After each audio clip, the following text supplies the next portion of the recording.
First there's the ooh and ah, then there's the running and the screaming and the dying.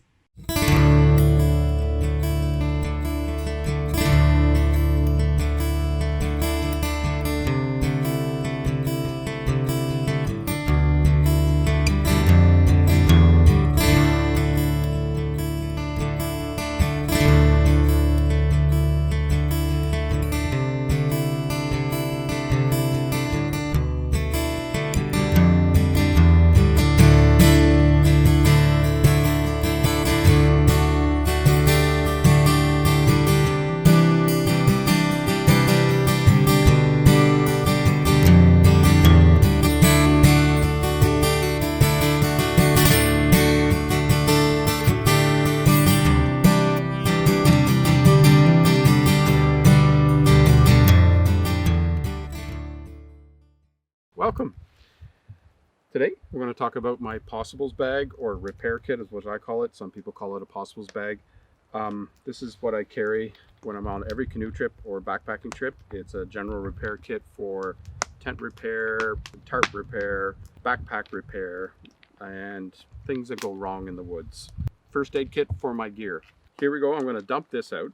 First of all, this case is just a makeup case I stole off my wife that she didn't need anymore because she's beautiful without makeup. We're just going to unzip this. Quite full, but over the years I've learned this is what I need or could use. First and most importantly, good old duct tape, Gorilla tape, whatever your brand is, that works for me, so that's there. I have a general home repair sewing kit, various needles. I got this at a dollar store for $2. The liars, wasn't $1, it was $2.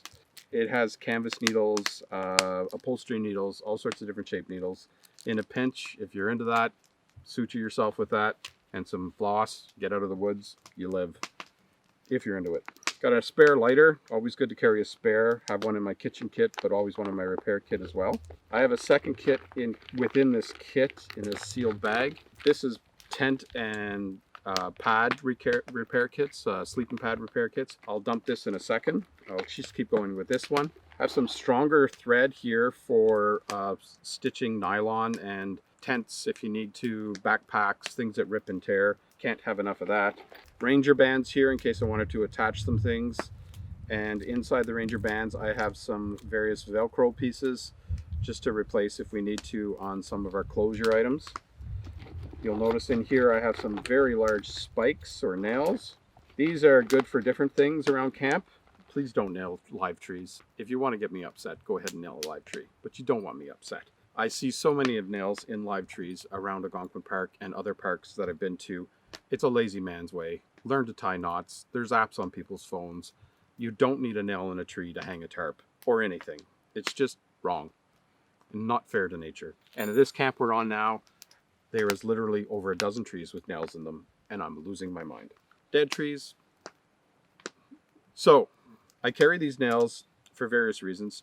They make good awls, as you can see by this dirty nail, which I will be using shortly to repair a tarp. I warm it up and drill a hole in my tarp to put a new grommet hole in. It also doubles as a tent peg in a pinch. That's why I carry a couple of these. And then when I'm building a camp kitchen and lashing dead trees between live trees, I will use these nails to nail down some boards or to compress boards together if I don't have enough rope to lash to build a camp table.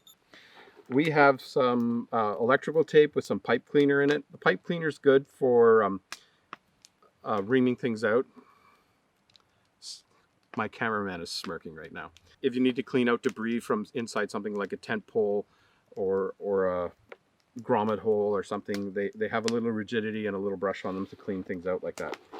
I carry a sewing kit of various threads because everyone has a button that goes on a shirt or whatever. Again, dollar store item, not that expensive. You don't have to break the bank. This sewing kit I broke down into some small Ziploc bags that I got at the dollar store again. It's just convenient to have if you need it. There's some safety pins in there, some sewing thread, some thread and some sewing needles and a couple of buttons. I have a wool blanket button for the obvious. It works good for putting a blanket around if you want a cape on a cold day or a night around the campfire, but it also makes a good awl for punching holes in things when you need a stiffer needle to start a hole to stitch. And then we have the maintenance stuff like a buckle you get at the dollar store, Can't see that very well on my black glove. There you go. Some zip ties and grommets. These are plastic grommets. Metal grommets and brass grommets are good as well.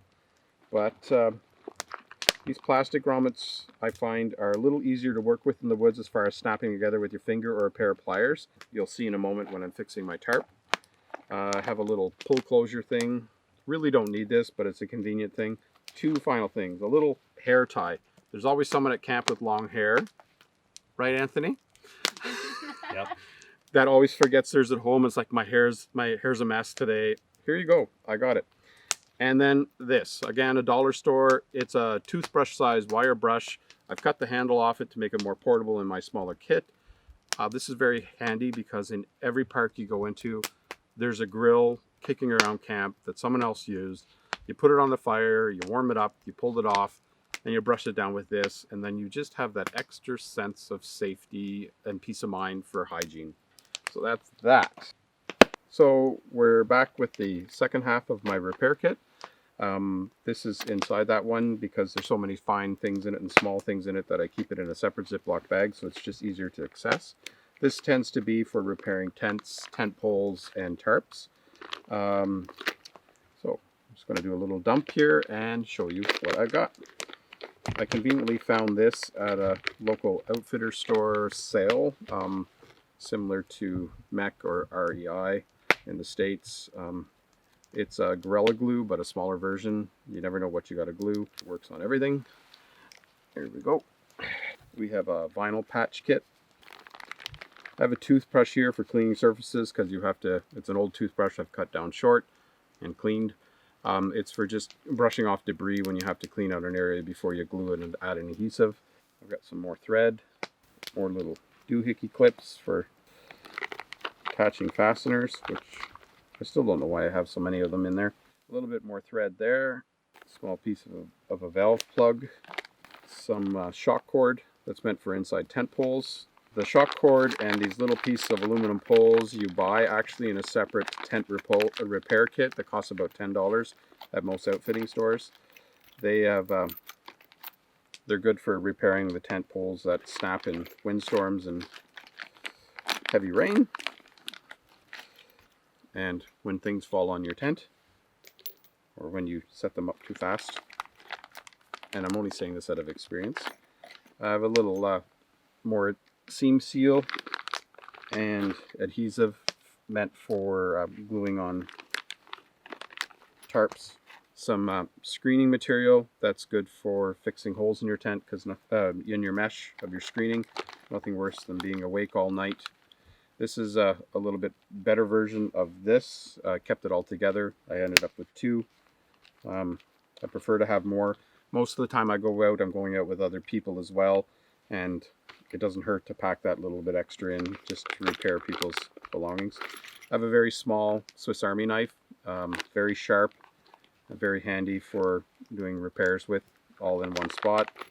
A pack of matches from the good old days, just to warm things up if we need to. Oh, this comes with a repair kit. It's a little silver abrasive rasp that helps polish up and start the surfaces of areas.